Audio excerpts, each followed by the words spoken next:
Сәлем достар, сіздермен бірге Жанат. Бүгін біз сіздермен осындай әдемі сырники жасайтын боламыз.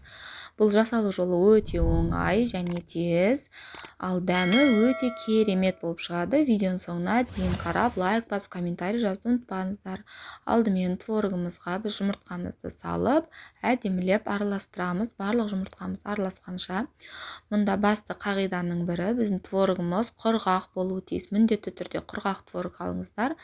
Әйтпесем, ұнды көп салуға тура келеді ылғал творогқа, одан сырник шықпайды. Сондықтан құрғақ творог болған дұрыс.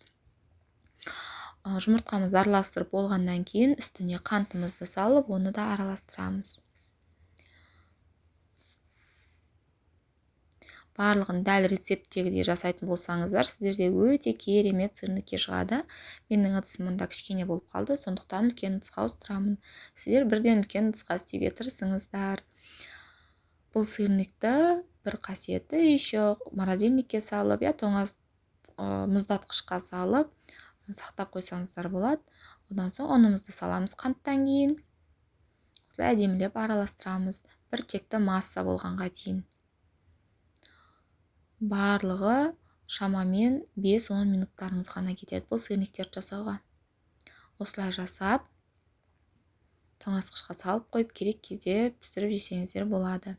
Осылай бір текті масса болғаннан кейін ыдысыңыздың астына ұн сеуіп, қолыңызға кішкене ұн алып алып, осылай бір қасықтан әдемілеп қолыңызға бірінші ұнатып, одан соң формамен осындай немесе стаканмен өздеріңіздің қалауларыңызша формасын келтіресіздер. Осындай әдемі сырник болып шығады. Бұның жасалуы өте оңай, жабыспайды еш жерге, егер творогыңыз құрғақ болса. Егер ылғал болса, тағы айтам, ұн көп пайдалану керек болады, және қолыңызға жабысып қала береді қамыр секілді болып. Мұнда тез-тез істелінеді құрғақ болса, сондықтан құрғақ творог алуға тырысыңыздар. Осылайынан әдемілеп айналдырып, формасын келтіріп, қойып қоямыз.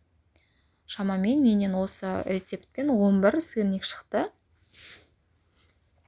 Осылайынан бұны осылай қатырып қойсаңыздар болады, немесе бірден қуырып жесеңіздер болады. Майға, қызып тұрған майға сырниктеріміздің бәрін салып шығамыз. Егер сырнигіңіз сіздің биік болса, бетін жауып ұстаңыз. Егер менікіндей болса, орташа, тада бетін жабудың қажеті жоқ. Барлық сырникті салып болғаннан кейін табаның астын төмендетеміз. Сұйық майды қолдансаңыздар болады, немесе сары майды қолдансаңыздар болады. Өздеріңіздің қалауларыңызша, май тым көп болып кетпесін, өте майлы болып кетеді немесе. Осылайынан бір бетін қуырып болған соң келесі бетіне ауыстырамыз. Бұл сырниктің пісуіне шамамен бір максимум 10 минуттай кетеді. Міне осындай әдемі сырниктер дайын болады. Қалауларыңызша сәндеп, әдемілеп қолдана бересіздер. Жидектермен сәндесеңіздер болады. Мен секілді сахарны қант ұнтағымен сәндесеңіздер болады. Ортасы осылай әдемі піскен болып шығады. Осындай творожный болып. Видеоның соңына дейін көргендеріңізге рахмет. Лайк басып, комментарий жазуды ұмытпаңыздар, ас болсын.